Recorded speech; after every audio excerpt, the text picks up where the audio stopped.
Welcome everyone back to the Crimson 15 podcast. I am your host, Crimson Sin. Be sure to check us out over on Twitter at C15 Podcast. Join the discussion over on Discord, link in the description below. And if you're enjoying the videos, be sure to sub, like, share, and hit that bell for notifications. Art and character designs provided by Demon Artie.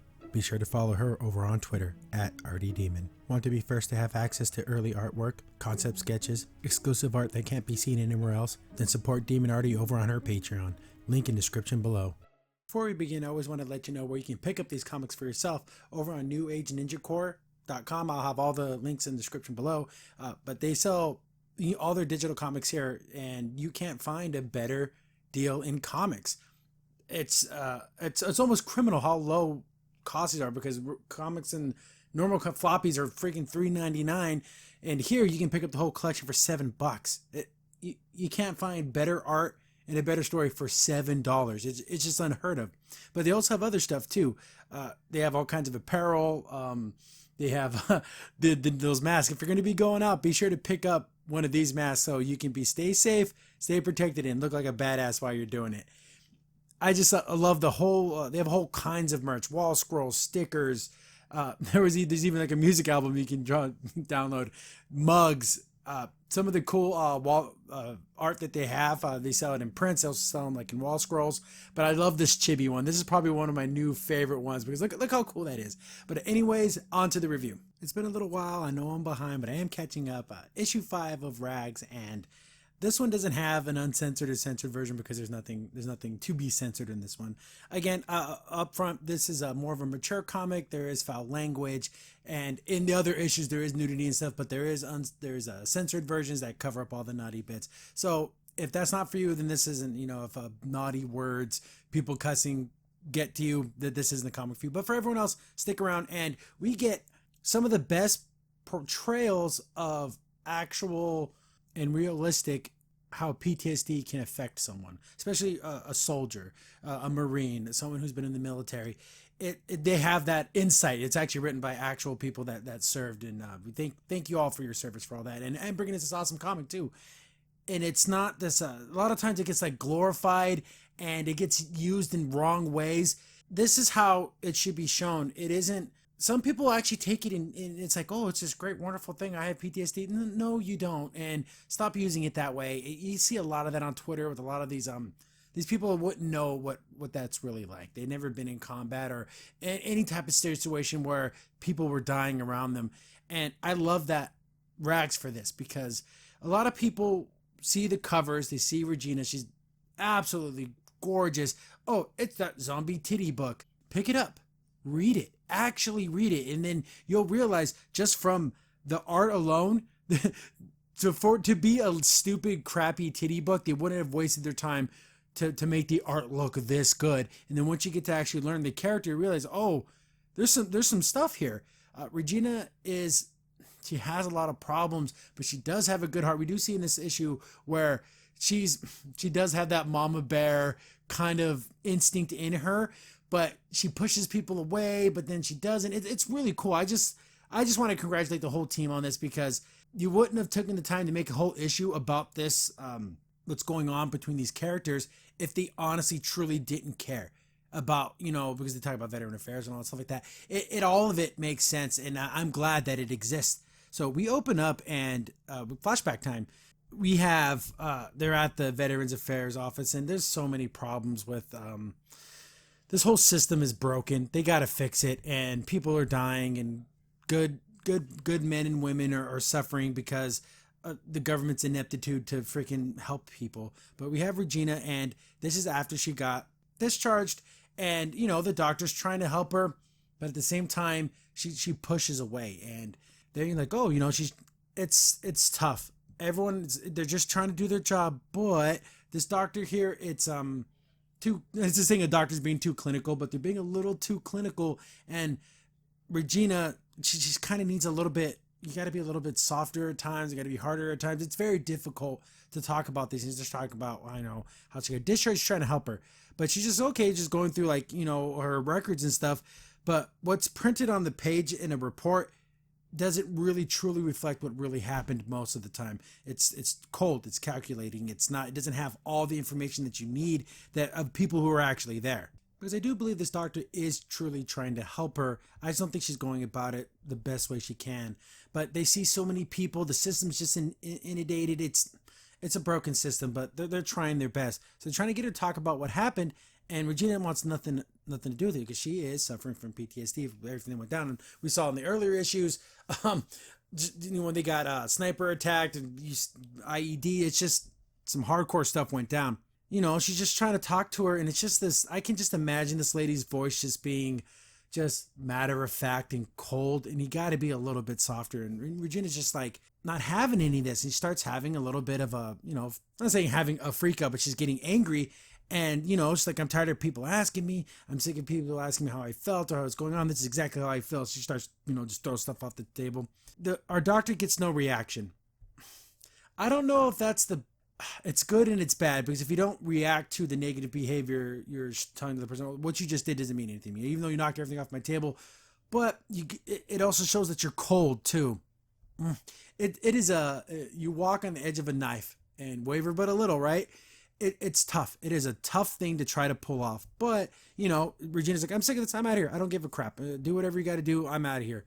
I do like the fact that she's like, oh, it's a group therapy. They should go to the range. Keep them the 10 ring, right? That's my group therapy.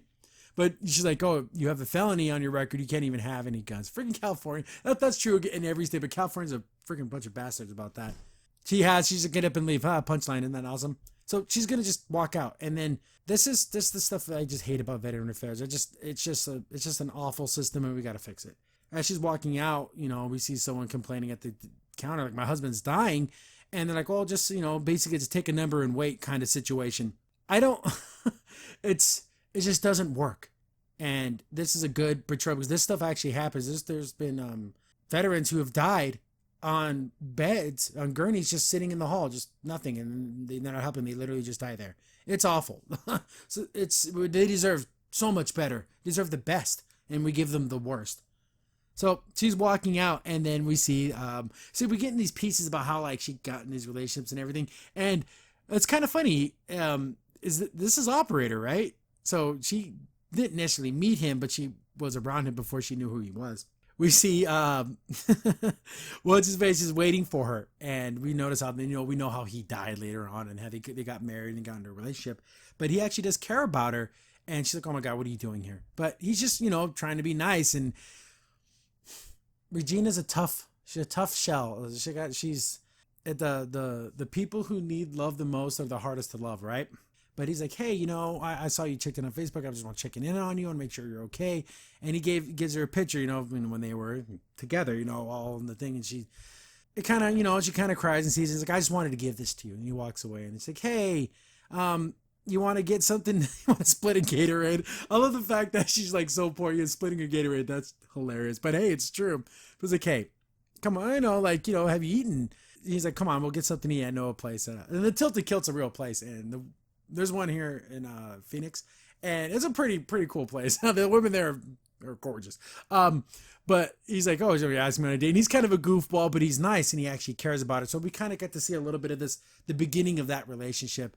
And then we get I might be the death of you. We know what happens. Because if she wouldn't have, everything that went down when they were leaving, and he did end up dying because of her actions. Oh, that's just awful. And that's on her now. That's another thing she has to think about. But we're back in a current timeline, and remember, she got to that place, and she met Operator and a couple of other characters. So she's just kind of washing up, and then creeping. He can't help but creeping. And he's like constantly like, hey, Regina, what's going on? And then even she's like, come on, kid, what the hell do you want? And of course, he's attracted to her. She's gorgeous. But this isn't the time or place. And I don't know if this kid's going to if he's going to act on this and cause something really bad to happen because of his freaking horn dogness. Dude, freaking just put it in this bank and get the hell out of here.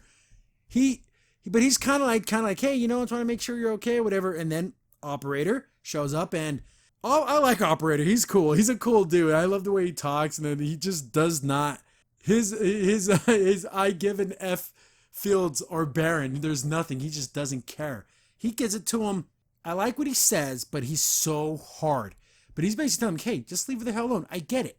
She's beautiful, and you don't see many pretty women anymore. And he just like basically calls all kinds of crap. This is the only hot girl you've ever seen without having to pay for a subscription. Hey, get your freaking what was that? Your OnlyFans on, right? I would pay for a Regina OnlyFans, right? So he's being a little too, like, putting a knife to his throat.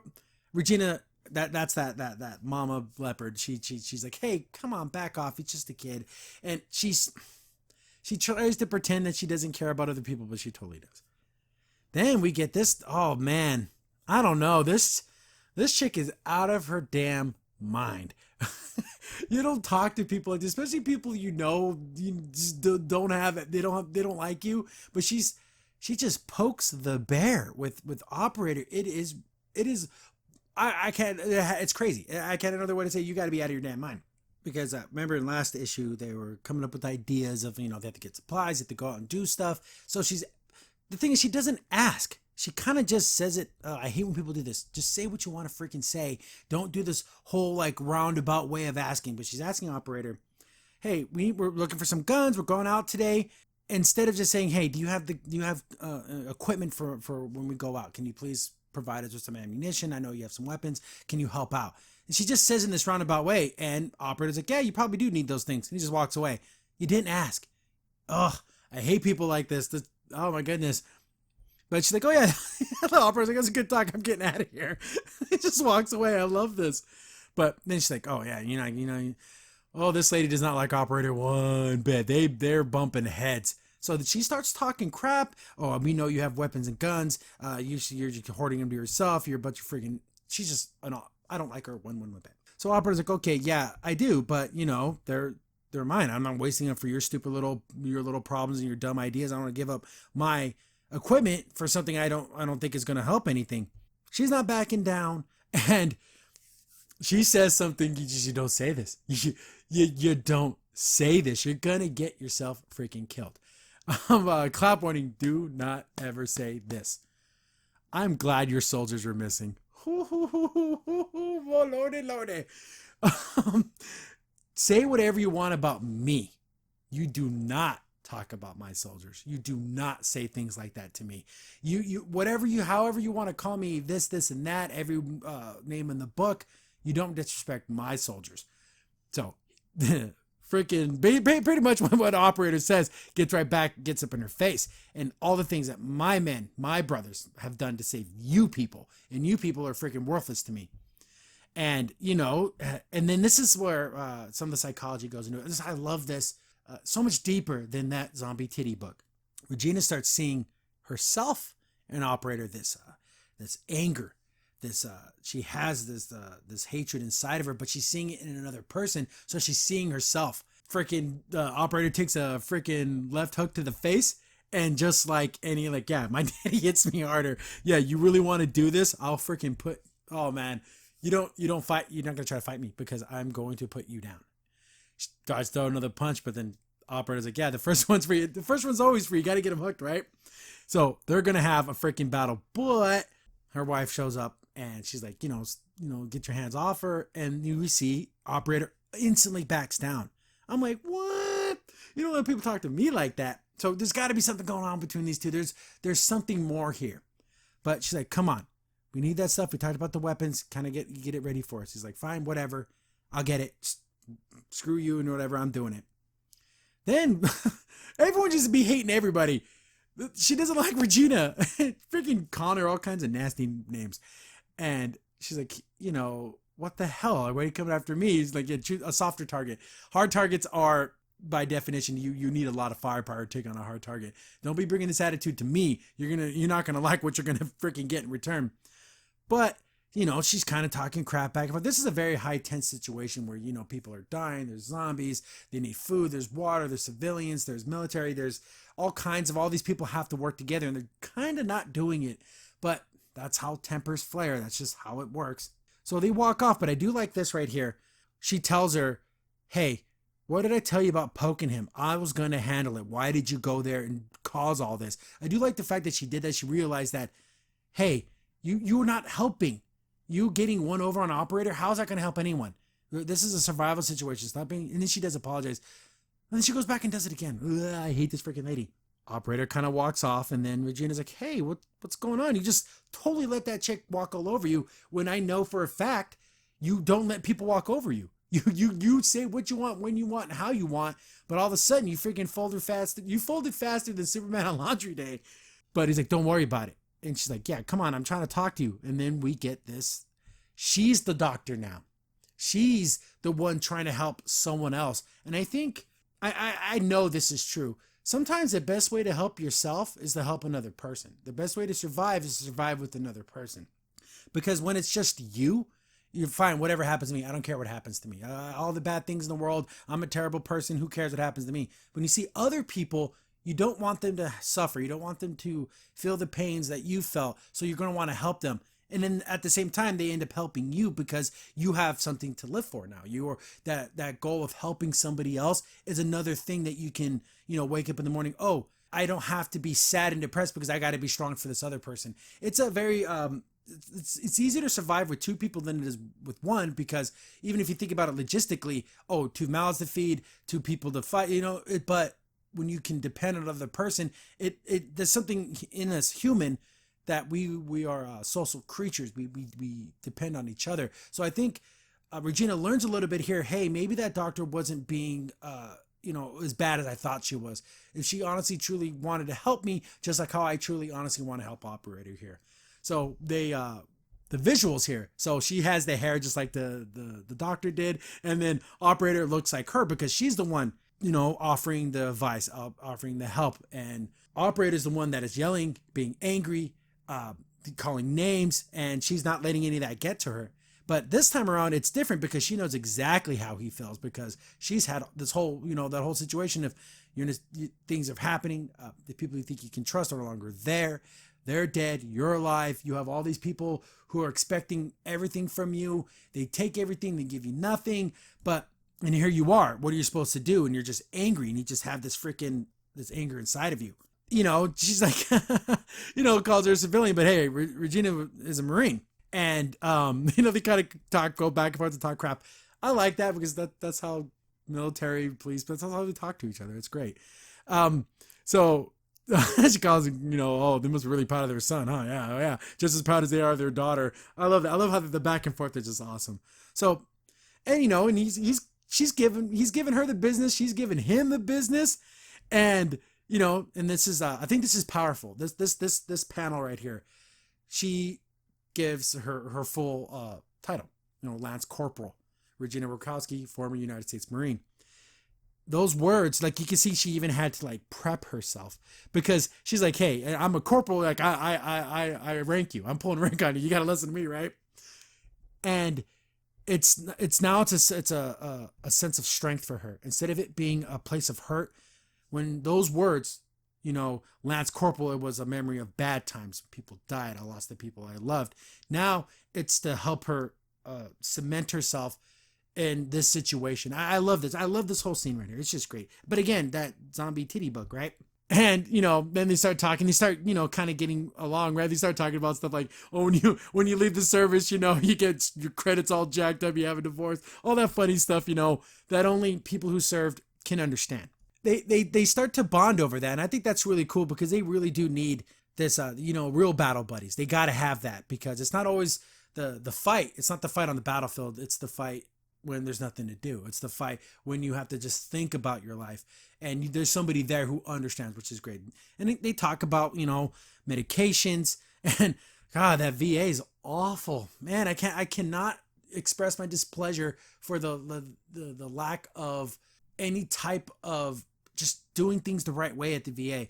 But they talk about, they want you to put you on medications. It does help some people, but it's not the answer to everything. You got to have that system. A bottle of pills isn't a system. But, they talk about that getting addicted. He doesn't want to do that. He's like, F all that crap.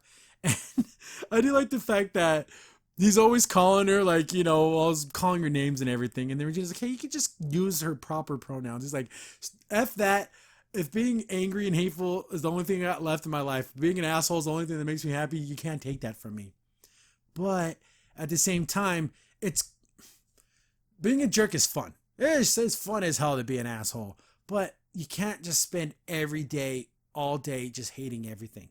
And then we get another flashback where it's Regina, and we see how with Sean, it's tough. It is tough. It is tough, and it's tough. They're in another argument, and they're fighting. And Sean's like, hey, I'm trying to, you're yelling and you're screaming at me, but you treat me like garbage. You treat me like I'm an idiot. I know I'm not smart. I know you think I'm stupid. Oh, no, I don't. It's like, yeah, you do. By your actions, only tell me one thing, that you think I'm an idiot, that you freaking hate me. And she's like, no, I don't hate you, whatever. It's like, but why do you do all these things? Then why don't you ever listen to me? I'm trying to help you. What's with the drugs and what's with the drinking? You're not going to the VA. You're not taking your classes. You're not doing any of the things that are there to help you. So I can't help but think that it must be me. You hate me. But she doesn't hate him, but it's hard for her to love. And it's all that stuff that she went through. This is before the zombie stuff. It's just tough. This is like real. This is so real. It actually hurts my heart. We see the conversation ebbs and flows. You think it's getting better. Oh, then it gets a little worse. And then you think they're coming to a understanding. And then she says things. She's mean. The people who love you know how to hurt you. And does she say the things that just freaking hurt people? And she kind of has that same reasoning that Operator has. If it's not for the caffeine, booze, and hate, I have no reason to even wake up in the morning.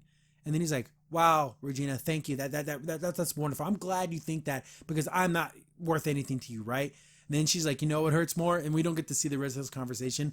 I'm imagining it was bad. I'm imagining she said some more hurtful things, but that's the past, and you gotta move on. You gotta learn. You can't change the past. But now we're back with she's talking with, it's Regina and Operator again, so we're in a current timeline. And, and they talk about, their struggles and stuff, and that you got to talk about it. Finding someone who truly understands is awesome too. So they're talking, they're going back and forth, and then, Blondie here shows up, and of course Operator's still being an asshole. I love it. Oh yeah, I got your stuff. Here it is, whatever. And then this blue-haired bitch, I want to put it past her. She's going to try to get him killed. Or she's going to do something and set him up because she hates his freaking guts. And then saying things like, oh, the psychotic, demented, transphobic piece of... My goodness, I breathe a lot because it pisses me off. Then she's like, because she's insinuating that, he sabotaged the freaking equipment. And he's like, whoa. I don't like you. And if he fell down an elevator shaft and died, that would just be wonderful. I wouldn't care. But I would never, ever prove you right. When I give you equipment, it works. So don't be talking about this, subterfuge and freaking sabotage, and you can thank me later. But she doesn't. And oh my goodness, she says these horrible things. It's a shame the government doesn't euthanize you after the war. Effed up people like rabid animals foaming at them. Oh my God. This lady is something else. And then Regina steps in. Hey, come on. Just thank us, whatever. So it's like, oh yeah, whatever. And then there's all these hostilities, and she freaking hates the military. So there might be something there that might have happened with her and maybe some military member that it just, but who knows? We found out earlier that he and this girl's brother were they served together, and he died, and he promised him that he would always take care of her. So that's why he puts up with everything. Oh my goodness. She gives her, because he's like, hey, all the other weapons there, they're California compliant, which are awful. I have a Springfield XD, and they literally have a big sticker saying not legal in California. That's the greatest badge of honor of all time. But we're talking magazine restrictions, things like locked magazines, bullet buttons to change out mags, really stupid things that don't do anything to help anybody. So he gives him his Tavor. He's like, here, take this. This is an actual freaking weapon, protect yourself. And he kind of gives her, he's trying to help her, but he's like, I don't like your wife. She's freaking awful. And then but I don't know what power she has over everything. And she's like, hey, can you stop being so mean here? You could just apologize to everyone. Stop being an asshole. Like, telling me to do that is telling me to stop breathing. I'm never going to do that. But she's like, then you'll end up alone, which is kind of true, because if you push everyone away, you're going to end up with nobody. But she's like, apologize before it becomes too late. You can't say sorry when someone's dead, but screw that bitch. I don't know what to say. You could talk to me like that. I don't care.